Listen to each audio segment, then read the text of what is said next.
The silence in our apartment was a thick, heavy blanket. Emma had left for her conference in Chicago that morning. A whirlwind of last-minute packing, hurried kisses, and the lingering scent of her jasmine perfume. I loved that scent. It was so Emma. Confident. A little floral. A little spicy. Always leaving a trace of herself behind. Now, the apartment felt too big. Too quiet. Just me and the low hum of the refrigerator. I wandered from the living room, with its slightly lopsided IKEA bookshelf we'd assembled on a drunken Saturday, to the bedroom. Her side of the closet was slightly ajar. Usually, I wouldn't pry. We had our spaces, our privacies, even in this shoebox of a place in Brooklyn. But something caught my eye. A slash of crimson fabric peeking out. Curiosity. That old cat got the better of me.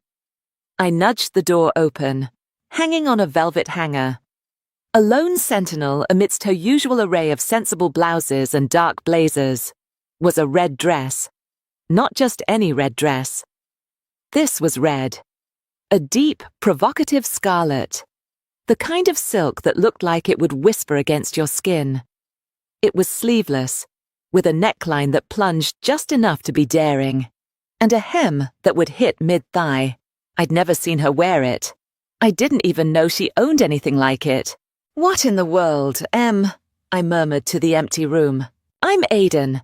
By the way, 26, working a decently paying but soul-crushingly dull data analyst job. People usually said I was nice-looking. Dark hair I kept reasonably short. Blue eyes that Emma said were my best feature. A frame that wasn't too bulky but not skinny either. I was, by all accounts, a pretty regular guy, living a pretty regular life with my pretty amazing girlfriend. I liked craft beer, obscure indie bands, and quiet nights in. I wasn't a risk-taker. I colored inside the lines. But the dress, it was like a dare. The thought hit me with the force of a rogue wave. Sudden and absurd. What would it feel like? My heart hammered against my ribs. This was ridiculous. Insane. Even, I was a guy. A straight guy. I loved Emma. This wasn't me. But the silence of the apartment pressed in, and the dress seemed to glow with a life of its own. No one would know. Emma was hundreds of miles away. My hands were trembling as I reached out and touched the silk. It was even softer than it looked, cool and impossibly smooth. Before I could second-guess myself further, I was unbuttoning my jeans, pulling my t-shirt over my head.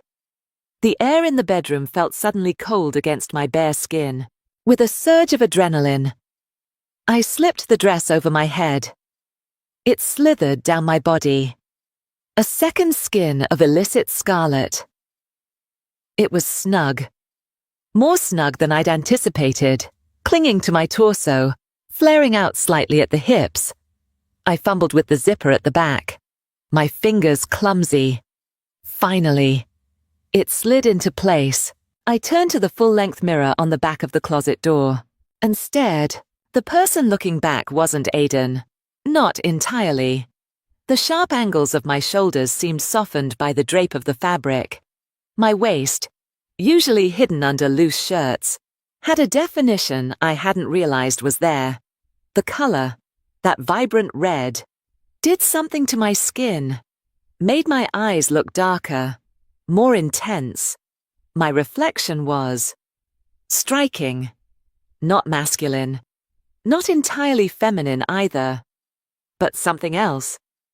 Something alluring. A strange feeling unfurled in my chest. Not arousal. Not exactly. But a heady mix of fear and exhilaration. It was like stepping onto a stage under a single spotlight. Exposed and yet, paradoxically, powerful. This wasn't just about wearing a piece of clothing. It felt liberating. Like a door had creaked open to a room I never knew existed within me. I raised a hand, touched my cheek. My stubble felt rough against my fingertips, a stark contrast to the silken caress of the dress. I wondered what it would be like without the stubble. With... God. What was I thinking? Knock, knock, knock. The sound shattered the spell. My blood ran cold. Aiden, you in there? Man, the door was unlocked. Lucas. My best friend since freshman year of college. Lucas, who had seen me at my absolute worst, puking my guts out after too many tequila shots, crying over a disastrous organic chemistry grade, moping for weeks after my first serious breakup. Lucas, who knew me better than almost anyone. Panic seized me. I couldn't let him see me like this. Yeah, just a sec, I yelled, my voice cracking. I frantically clawed at the zipper, but my hands were slick with sweat, and it wouldn't budge. The bedroom door creaked open, and there was Lucas, mid-sentence. Dude, I was thinking we could grab some pizza and catch that new sci-fi flick. Emma's out of town, right? So I figured. His voice trailed off as he took in the scene. Me, Aiden. His regular, unassuming buddy, standing in the middle of the bedroom in a slinky red dress, eyes wide with terror. An eternity seemed to pass. Lucas's jaw hung slightly slack, his eyes wide. I braced myself for the laughter, the ridicule, the what the hell. Man, I deserved it. I was a freak, but the derision never came. Instead, Lucas's expression shifted from shock to something unreadable, then softened into a curious sort of contemplation. He leaned against the doorframe, a small, almost imperceptible smile playing on his lips. Well, damn, Aiden, he said, his voice surprisingly even. Red is definitely your color. I just stared, speechless. He pushed himself off the doorframe and walked further into the room, his gaze surprisingly gentle. Look, man, he said, his voice low. If this is something you're exploring or just curious about, no judgment here. Seriously. He paused, then added with a slightly mischievous glint in his eye. And if you want to, actually try living like that for a bit. See how it feels for real. I can help. I could only blink, the red silk suddenly feeling less like a costume and more like a confession. The following Saturday, Lucas arrived at my apartment armed not with a six-pack of beer, but with a duffel bag that seemed to whisper of secrets and transformations. Emma was still away for another week. The apartment was our canvas. All right, Lucas declared, dropping the bag on my living room floor. It landed with a soft thud. Operation Discovery, or whatever you want to call it. First things first, we need to deal with the stubble. I'd been a nervous wreck all week, replaying his offer in my head. Part of me screamed it was madness, a dangerous detour from the life I knew. Another, quieter part, the part that had felt that strange thrill in the red dress, hummed with a nervous anticipation. Lucas's nonchalant acceptance had been the deciding factor. If he wasn't freaking out, maybe I didn't need to either. He led me to the bathroom and produced a high-quality shaving cream and a new razor. Closest shave of your life, buddy, he instructed. As I meticulously scraped away the evidence of my masculinity, Lucas started pulling items from his bag. Makeup. Lots of it. Foundations. Concealers. Powders. Eyeshadow palettes in a dazzling array of colors. Lipsticks. Brushes of every conceivable size and shape. My sister's a makeup artist, he explained, noticing my bewildered expression. She owed me a massive favor. I told her it was for a very elaborate costume party. He winked. Once my face was smooth, almost unnervingly so. He sat me down on a stool. Okay, trust the process, he said, dabbing foundation onto my skin. His touch was surprisingly gentle. Professional. He worked with a focused intensity, blending, contouring, highlighting. I watched my face change in the mirror. Planes and angles shifting, features softening. He arched my eyebrows, applied a subtle smoky eyeshadow that made my blue eyes pop, and finished with a touch of mascara that made my lashes look longer. Fuller. Wow, I breathed, staring at the stranger with my eyes. Not done yet. He rummaged in the bag again and pulled out a wig, a cascade of soft, dark brown waves that would fall just past the shoulders. He carefully fitted it onto my head, adjusting it until it looked natural. Then came the clothes. He'd brought a few options: a stylish pair of dark wash skinny jeans, a soft flowing blouse in a deep teal, and a pair of black ankle boots with a modest, chunky heel. "These are easier to walk in than stilettos, for a first-timer," he said, handing me the boots. Getting dressed felt like assembling a new identity piece by piece. The clothes fit surprisingly well. Lucas had a good eye. The final touch was a name. "You can't just be Aiden in a dress," Lucas said, tapping his chin thoughtfully. "You need an alter ego, a persona." We tossed around a few names. None felt right. Then, looking at my reflection, the soft hair, the subtly made-up face, the gentle curve of the blouse, a name drifted into my mind. "Sophie," I said, the word feeling foreign yet strangely fitting on my tongue. Lucas grinned. "Sophie, I like it. It suits you." He stepped back, hands on his hips, admiring his handiwork. "Sophie, meet the world." Walking out onto the streets of Brooklyn, as Sophie was one of the most terrifying and exhilarating experiences of my life. Every footstep in those heeled boots felt precarious. The swing of the wig against my neck was a constant reminder of the artifice. I was hyper-aware of every glance from passers-by, convinced they could see through the facade, that they knew I was a man in disguise. My heart hammered a frantic rhythm against my ribs. Lucas, bless him, was a rock. He chatted easily, pointing out quirky shop displays, commenting on the street art, acting as if this was the most normal Saturday afternoon stroll in the world. His calmness was infectious, slowly chipping away at my anxiety.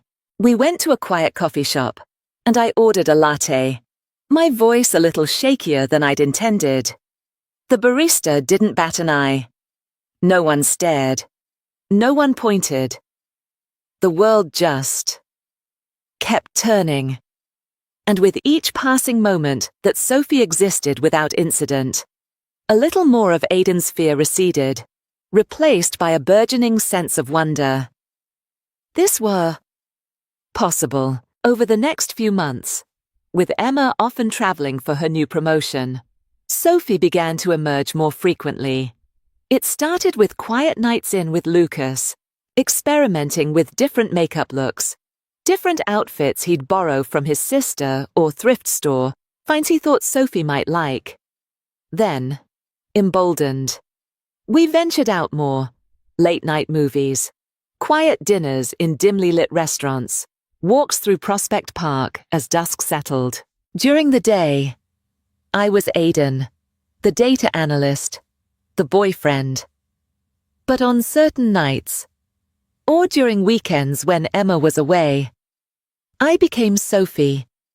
The transition was becoming smoother, the initial awkwardness fading.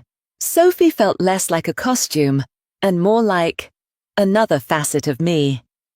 A facet I was growing to enjoy, to even need, and through it all, there was Lucas. Our friendship, already strong, deepened into something more intricate. We shared secrets as Aiden and Sophie, laughed more freely, talked more openly. There were moments, a shared glance across a crowded room when I was Sophie that lingered a second too long, his hand brushing mine as he helped me with a tricky clasp, a comforting arm around my shoulder when a stray comment from a stranger made Sophie flinch. One evening, we were watching a movie at my place. I was Sophie, curled up on the couch in soft pajamas, a subtle touch of makeup still on.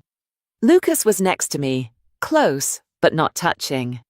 The movie was some forgettable rom-com, but the atmosphere in the room was charged, thick with unspoken things. He turned to look at me, his gaze intense. "You know, Sophie," he said, his voice barely a whisper. "You're really beautiful." Before I could process it, before I could even think, he leaned in and kissed me. It wasn't a rough, demanding kiss. It was soft, questioning, tender. And my body, Sophie's body, responded without hesitation, my lips parting, my hand instinctively going to his cheek. It felt right. Terrifyingly, confusingly right when we broke apart. The air crackled. I touched my lips, my mind reeling. "Lucas, I stammered, my voice a confusing blend of Aiden's timbre and Sophie's slight lilt. I'm not a girl." He just smiled, a sad, knowing smile. "I know who you are, Aiden," he said softly. "And I know who Sophie is." He paused. "The question is, do you—" My heart wasn't just racing, it was doing acrobatic flips. Why did that kiss, a kiss from my best male friend, feel so much more real, so much more me, than any I'd shared before as just Aiden? The lines were blurring, and the ground beneath my feet felt profoundly unstable. Lucas's question echoed in my mind for weeks. "Do you know who you are?" The answer, I was beginning to realize, was a resounding, terrifying no. I was Aiden, Emma's boyfriend, the data analyst. But I was also Sophie, the woman who felt a strange sense of homecoming in a dress and makeup. The woman who had kissed her best friend and felt a jolt of undeniable connection. The duality was tearing me apart. Who was the real me? Was Aiden the performance? Or was Sophie? Or were they both true? Somehow coexisting in this increasingly fractured self. My nights were restless, filled with anxious thoughts and confusing dreams. I'd look in the mirror in the morning, seeing Aiden's familiar face, and wonder where Sophie went, if she was just a figment of my imagination. Then, a glimpse of a brightly colored scarf in a shop window, or the scent of a particular perfume, would send a pang of longing through me, a longing for Sophie. My relationship with Emma suffered. I was distant, preoccupied. How could I share this monumental, earth-shattering secret with her? The Emma who loved Aiden, the man she thought she knew. The idea was inconceivable. The guilt ate at me. A constant, gnawing ache. Then Emma came home early from a business trip, unannounced. It was a Saturday afternoon. Lucas was over. We'd been careless, too comfortable in our secret world. Sophie was in full bloom, a cute floral sundress, sandals, hair perfectly coiffed, makeup flawless. We were laughing about something, sprawled on the living room floor, looking through old college yearbooks. Lucas had just unearthed a particularly embarrassing photo of me with a truly tragic haircut. The key turned in the lock. My blood froze. Sophie's laughter died in her throat. Lucas scrambled to his feet, his eyes wide with panic. There was no time to change. No time to hide. No time to explain. Emma walked in, pulling her rolling suitcase, a tired but happy smile on her face. "Honey, I'm Hoe." Her voice cut off. Her smile vanished, replaced by a look of utter, bewildered shock. Her eyes darted from me, from Sophie, to Lucas, then back to Sophie. The suitcase slipped from her grasp and thudded to the floor. Silence, a horrible, suffocating silence, broken only by the distant wail of a siren. "Aiden," she whispered, her voice trembling. Her eyes scanned Sophie up and down, lingering on the dress, the makeup, the wig. Disbelief warbled with a dawning, horrifying understanding. What is this? Who is this? I couldn't speak. Sophie couldn't speak. My throat closed up. Lucas stepped forward slightly. Emma? Listen. No, she snapped, her gaze still fixed on me, her face paling. Aiden, what the hell is going on? Her voice rose, edged with hysteria. And what are you doing here? Lucas, the carefully constructed walls of my double life came crashing down. The next hour was a blur of tears, accusations, and heartbroken disbelief. Emma felt betrayed, deceived, lied to. How long had this been going on? Was our whole relationship a lie? Was I gay? Was Lucas my lover? The questions came thick and fast. Each one a hammer blow. I tried to explain, stumbling over words, but how do you explain something you barely understand yourself? It's complicated, Emma. It's not about you, not really. It's about me. About you, she cried, tears streaming down her face. How is this not about me? Aiden, I come home to find my boyfriend dressed as a woman, with his best friend. How do you think that makes me feel? The argument escalated. She found a few of Sophie's things tucked away in a drawer, a lipstick, a silk scarf. Proof. Each item was like another nail in the coffin of our relationship. The worst part was, I'd recently installed a small security camera in the living room after a neighbor's apartment was broken into. In her distress, Emma had checked the footage on her phone from the past few weeks when she was away. There it was, Sophie, moving around our apartment, sometimes with Lucas. The visual evidence was damning. I can't do this, Aiden, she finally said, her voice raw with pain. I don't even know who you are anymore. She grabbed her suitcase, her face a mask of anguish and anger. I need to go. I need to think. And just like that, she was gone. The door slammed shut, leaving behind a silence even heavier than before. The end of our relationship wasn't a clean break, but a ragged, gaping wound. I sank to the floor, the floral sundress suddenly feeling like a cruel mockery. Sophie dissolved, and only Aiden remained, hollowed out and devastated. Lucas sat beside me, placing a comforting hand on my shoulder. I'm so sorry, man, he said softly. She's right, I choked out. I'm a liar, a freak. No, you're not, Lucas said firmly. You're figuring things out. It's messy, and it's hard, but you're not a freak. He paused, then looked me straight in the eye. Aiden, you can't choose to live a lie just to gain someone else's acceptance, not even Emma's. It'll destroy you. His words, though harsh, held a core of truth, but the pain was overwhelming. Emma, the woman I loved, or thought I loved, was gone. My carefully curated life was in ruins. In the weeks that followed, I was a ghost. I went to work, came home, stared at the walls. The red dress lay crumpled in the back of the closet. A painful reminder. Lucas tried his best, dragging me out for food, trying to get me to talk. It was he who suggested I find a support group. There are people out there who get it. Aiden, he urged. People who've been through similar things. You don't have to do this alone.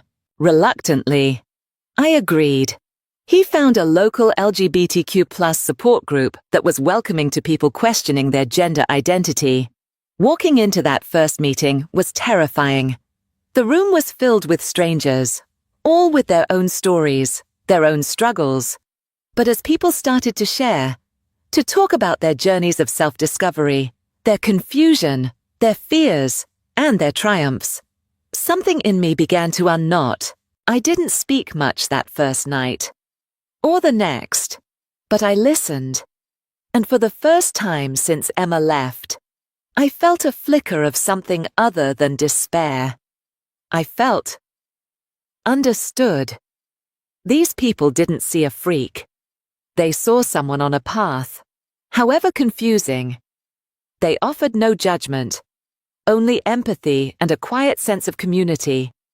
Maybe, just maybe, Lucas was right. Maybe I wasn't entirely alone. Maybe Sophie wasn't a curse, but a part of me that needed to breathe. The fragile peace I'd begun to find in the support group, the tentative steps I was taking towards understanding myself, shattered with the brutal efficiency of a well-aimed stone through a glass window. It started subtly. A few anonymous, nasty comments on an old, mostly dormant social media profile I barely used. Heard you like playing dress-up. Freak. Bet your girlfriend was thrilled. Perv. I deleted them, my stomach churning, trying to tell myself it was just random internet trolls. How could anyone even know? Then, it escalated. Pictures. Pictures of Sophie. One was a grainy shot, clearly taken from a distance, of Sophie and Lucas walking down the street. Another was a candid, closer shot of Sophie laughing, head thrown back, taken through a cafe window. My blood ran cold. Who would do this? And why? The photos appeared on a local gossip blog, one known for its salacious, often cruel, content. The headline screamed local data dorks shocking double life, Aiden M, or call me Sophie. My full name. My workplace wasn't mentioned. Thank God. But it was enough. The article was snide, filled with innuendo and thinly veiled disgust.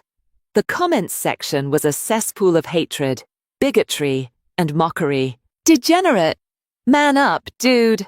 This is what's wrong with society. Hope he gets fired. Emails started trickling into my personal account. Some vile, some threatening. We know where you live, pervert. You're a disgrace to men. Each message was like a physical blow. I felt exposed, violated, hunted. The city, once a place of anonymity and adventure for Sophie, now felt like a cage lined with judgmental eyes. My already frayed nerves were stretched to their breaking point when my older brother, Ethan, showed up at my door. Ethan was traditional, a former Marine, now a successful contractor. He was the epitome of stoic masculinity, a man of few words and strong, unshakable convictions. We weren't close, our paths having diverged significantly after high school, but there was still a familial bond, or so I thought. Heard you were having some trouble, he said, his expression unreadable as he stepped into my apartment. He looked around, his gaze lingering on nothing in particular, yet making me feel like he was cataloguing every detail. It's been rough, I admitted, wary.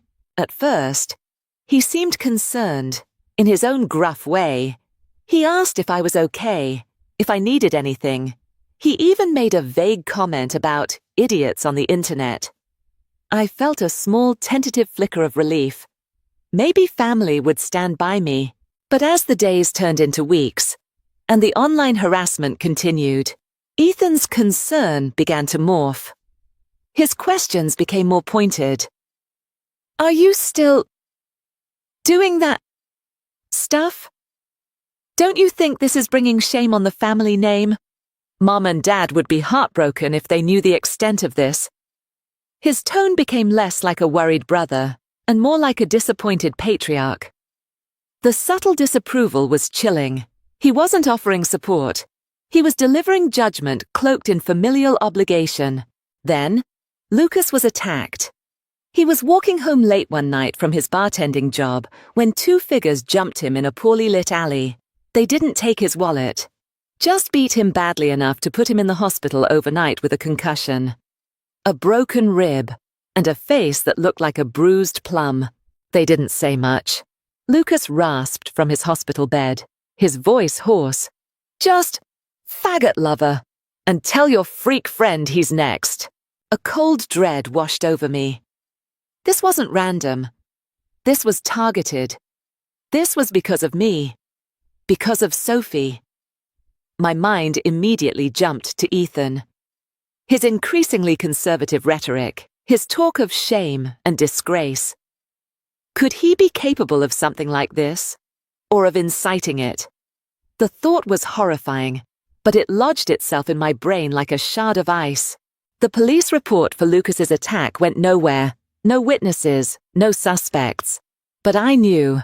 This was an escalation.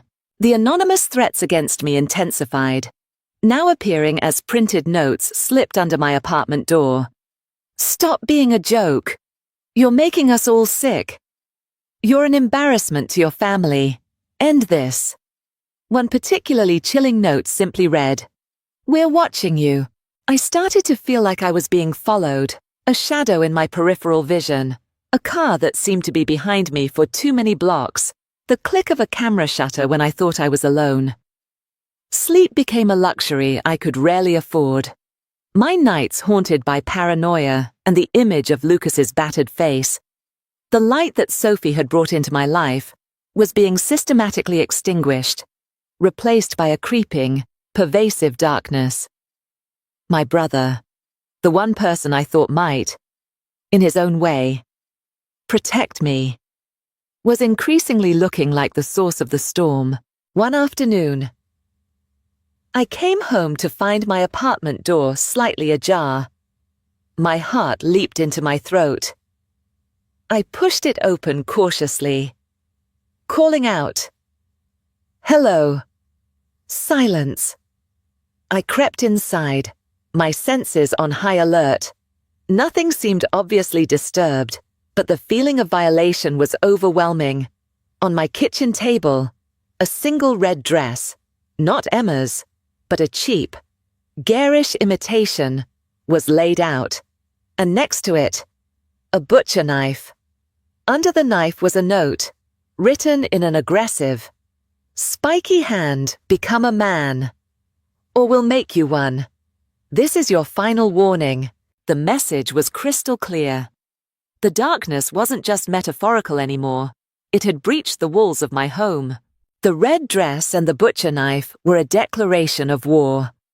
The fragile hope I'd clung to, the idea that this might blow over, evaporated. This wasn't just online harassment anymore. This was real, tangible, and terrifyingly personal. My mind raced. Who could have gotten into my apartment? Who hated me this much? The prime suspect, the one whose face kept flashing in my mind's eye, was Ethan. I had to know. My old laptop, the one I'd replaced a few months ago, was still stashed in the back of my closet. It was slow, clunky, but it held archives of old photos, college papers, and crucially, a history of my digital life. I remembered Ethan helping me set it up years ago, installing some useful security software he claimed would protect me. At the time, I'd thought nothing of it. Now, a sickening suspicion bloomed. I powered it up, the whirring of the ancient hard drive painfully slow. After what felt like an eternity, it sputtered to life. I dug through the system files, my tech skills rusty but functional enough, and there it was, a cleverly disguised piece of spyware, a remote access Trojan. It would have given anyone with the password full access to my keystrokes, my webcam, my files. My stomach dropped. It had to be Ethan. The pieces clicked into place with horrifying clarity. Ethan, with his rigid ideas of masculinity and family honor, seeing my exploration as Sophie not just as an eccentricity, but as a profound betrayal, an affront to everything he believed in. He wasn't just a disapproving brother, he was a zealot, a controller, convinced he needed to fix me, to force me back into the narrow confines of his definition of a man. The online leaks, the photos, the escalating threats, He had to be orchestrating it. Or, at the very least, deeply involved. My hands trembled as I thought about the implications. He'd been watching me. For how long he knew about Sophie, about Lucas, probably long before Emma stumbled upon us. He'd been gathering ammunition, waiting. I needed to confront him, but I also needed proof. Something concrete to link him directly to the threats and the attack on Lucas. But before I could even formulate a plan, my phone buzzed. An unknown number. A video message. My blood turned to ice as I pressed play. The video was short, grainy, and horrifying. Lucas, bound to a chair, his face bruised and swollen, a gag partially obscuring his mouth. A distorted voice, clearly disguised, spoke over the vision of Lucas struggling. Sophie, or should I say, Aiden, you've made your choice to be a freak. Now make another. Him, or you. Come alone to the old shipping warehouse on Pier 9 by midnight. If you call the cops, he dies. If you're not there, he dies. If you don't come as Sophie, ready to renounce this perversion, he dies. It's time to end this charade. Little brother, Ethan. There was no doubt left. My own brother, consumed by a twisted sense of righteousness, had kidnapped my best friend, the man I was realizing I loved. He intended to break me, to force me back into a mold I no longer fit, using Lucas as leverage. The rage that surged through me was cold, sharp, and terrifyingly clear. He wanted Sophie, he'd get Sophie, but not the Sophie he expected. My mind raced. Calling the cops was too risky. Ethan was desperate, unpredictable. I had to play his game, but on my terms. This would be Sophie's last performance, not as a victim, but as a warrior. I pulled out Emma's red dress. The original. The one that had started it all. It felt different now. Not a symbol of illicit curiosity, but a suit of armor. I meticulously applied makeup, not to soften my features, but to sharpen them, to create a mask of defiance. The wig, the heels. Each item was a piece of the transformation. But this time, it wasn't about discovery. It was about survival. I found a heavy-duty flashlight and a can of pepper spray I'd bought weeks ago, but never had the courage to carry. Small defenses, but better than nothing. My phone was fully charged. I sent a coded text to a trusted friend from the support group. Someone street-smart and resourceful. Pier 9, midnight. Trouble. Cops. If no word, by 12:30, E.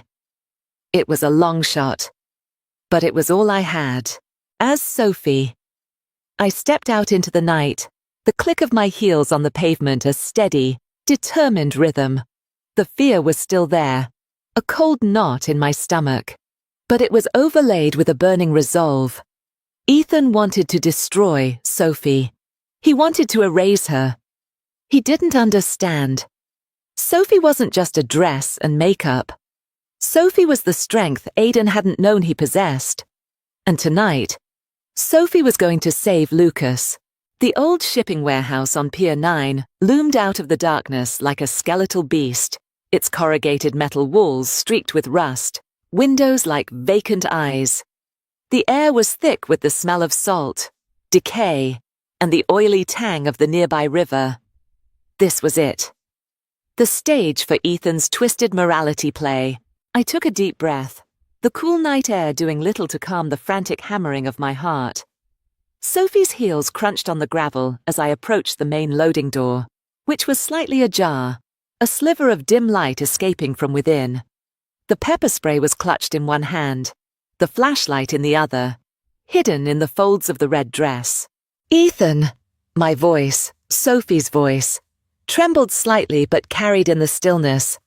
I'm here, let Lucas go and... A humorless chuckle echoed from inside.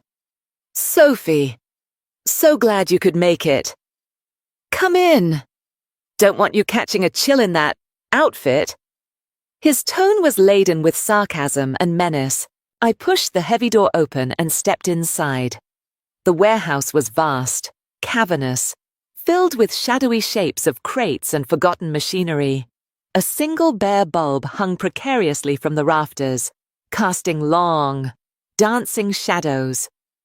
In the center of the illuminated circle, Lucas was still tied to the chair, looking dazed but defiant. Ethan stood beside him, a dark silhouette against the light. He held something metallic in his hand. A gun. My breath hitched. This was worse than I'd imagined. So, little brother, Ethan said, his voice dripping with contempt as he stepped further into the light. His face was hard, his eyes glinting with a fanatic zeal. Ready to put an end to this disgusting charade, ready to be a man again. This isn't about being a man. Ethan, I said, trying to keep my voice steady. This is about being me. Something you clearly can't understand. Oh, I understand perfectly, he sneered. I understand you're shaming our family, desecrating our name. I understand you need to be corrected. For your own good, Lucas groaned, trying to speak through the gag. His eyes pleaded with me. Let him go, Ethan, I repeated, taking a slow step forward. This is between you and me. He's part of it. Ethan gestured with the gun towards Lucas. He encouraged this sickness in you. He needs to learn a lesson too. Suddenly, the main light bulb flickered and died, plunging the warehouse into near-total darkness. Only the faint moonlight filtering through grimy upper windows offered any illumination. What the? Ethan exclaimed. This was my chance. Or perhaps, my friend from the support group had come through. I didn't waste time wondering. I clicked on my flashlight, momentarily blinding Ethan, and lunged forward, not towards him, but towards the main circuit breaker panel I'd spotted near the door when I first entered. If I could cut all power, even the emergency lights he might have rigged. Sophie, you bitch! Ethan roared, disoriented. I fumbled with the heavy levers on the panel, yanking them down. The low hum of electricity in the building died.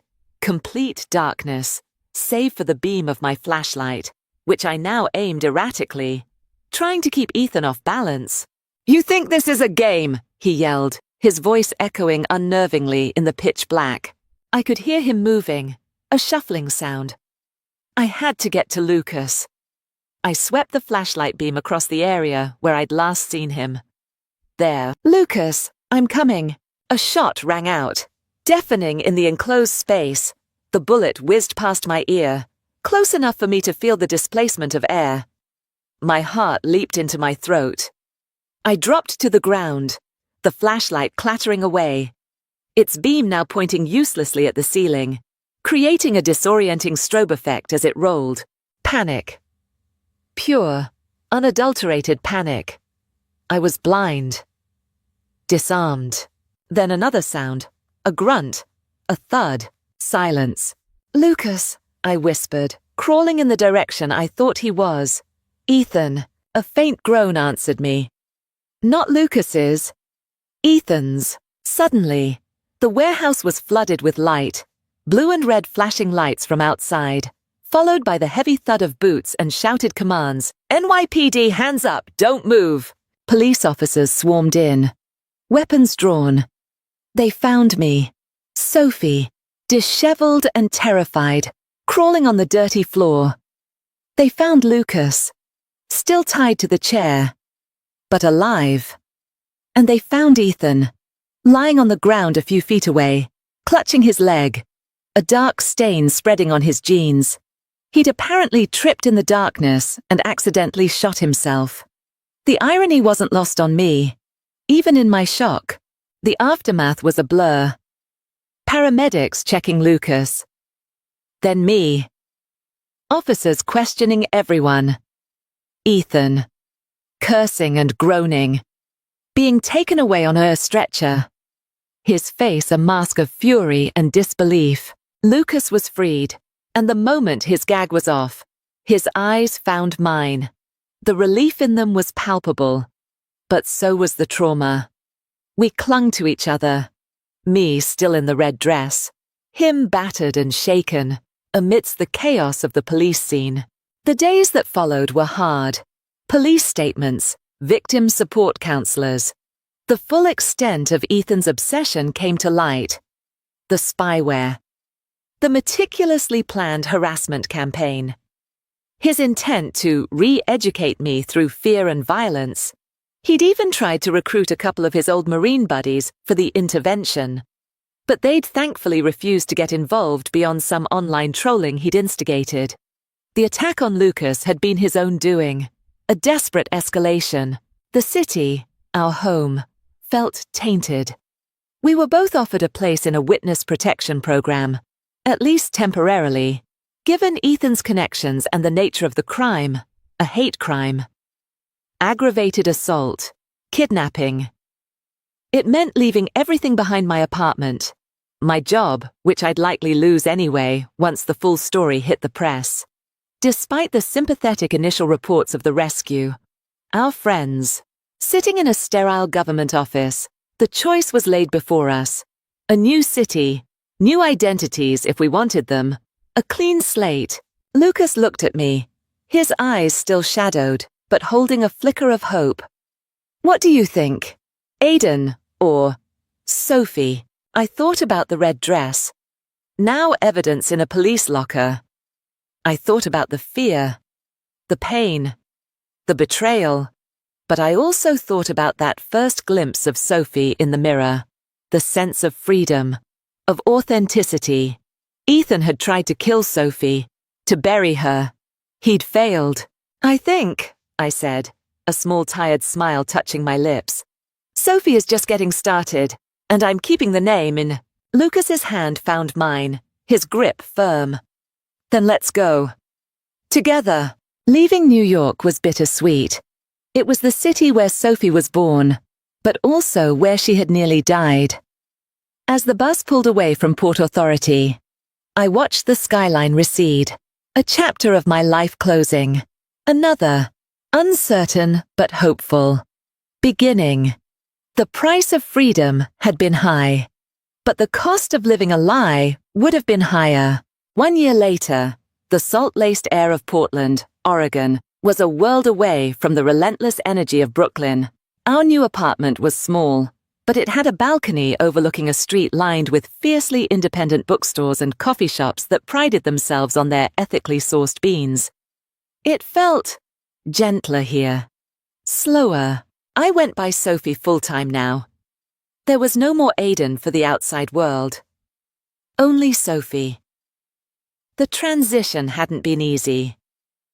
There were still moments of doubt, days when the mirror felt like a stranger, and the echoes of Ethan's hatred, of the internet's cruelty, whispered at the edges of my mind.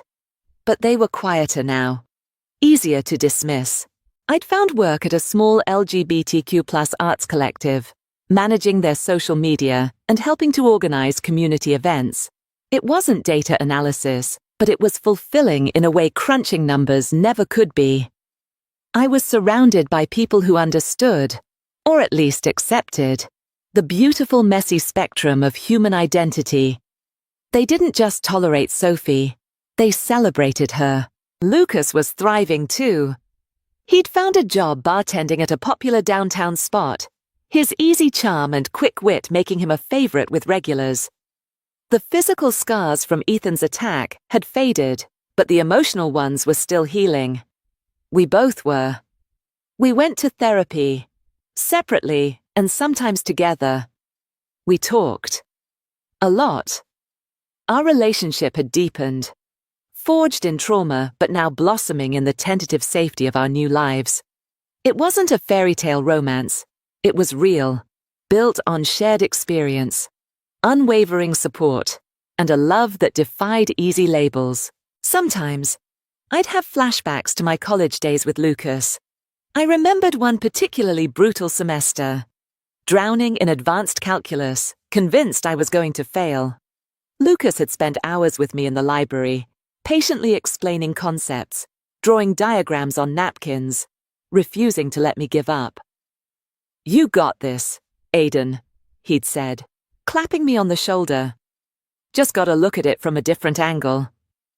Even then, he'd been my rock, my unwavering supporter, long before Sophie ever existed. He'd seen something in me, perhaps, that I hadn't yet seen in myself. His kiss, that first unexpected moment when I was Sophie, wasn't an aberration. It felt more like a culmination of years of unspoken understanding, a natural progression of a bond that transcended friendship. The online world was still a minefield. I navigated carefully. My social media presence as Sophie was minimal, private. The memory of the leaked photos, the vicious comments, was a stark reminder of the darkness that could lurk behind anonymous screens. But here, in Portland, face to face, I felt seen for who I was, not for who trolls wanted me to be. One crisp autumn afternoon, an email landed in my inbox. My breath caught. I hadn't heard from her since that awful day, though I knew from mutual acquaintances that she'd eventually moved on. Started dating someone new. I hesitated for a long moment before clicking it open. The message was short. Subject: thinking of you. Sophie, I know it's been a long time. I've done a lot of thinking. A lot of learning since. Well, since everything. I don't know if I'll ever fully understand what you went through, or what you were feeling back then. But I think I understand a little more now about people needing to be true to themselves, whatever that looks like. I was hurt and confused, and I reacted badly. I'm sorry for some of the things I said in anger. I heard you moved. I hope you're happy. Truly, Emma. Tears pricked my eyes. It wasn't a full reconciliation, not an erasure of the pain, but it was closure. A small, unexpected gift of peace. I typed back a simple reply. Thank you, Emma. I am. I hope you are too. That evening, Lucas came home from work, smelling faintly of craft beer and lime. He found me on the balcony, watching the sunset paint the sky in hues of orange and purple. "What you thinking about?" he asked, wrapping his arms around me from behind, resting his chin on my shoulder. "Emma emailed," I said softly. He was quiet for a moment. "Yeah, everything okay?" "Yeah," I nodded, leaning back against him. "I think it is." We stood there in comfortable silence for a while, watching the city lights begin to twinkle on. The past year had been a whirlwind of healing, rebuilding, and rediscovering. There were still challenges, still moments of fear, but they no longer defined us. Lucas kissed the side of my head. "You know," he said, his voice warm against my ear. "That red dress really did start something, huh?" I smiled, a genuine, unburdened smile. "It really did." He turned me around to face him. His eyes, those familiar, kind eyes that had seen me through so much, full of affection. "I love you, Sophie." "I love you too, Lucas," I replied, my voice sure and steady. They weren't running anymore. They were living, as themselves, in the light of day.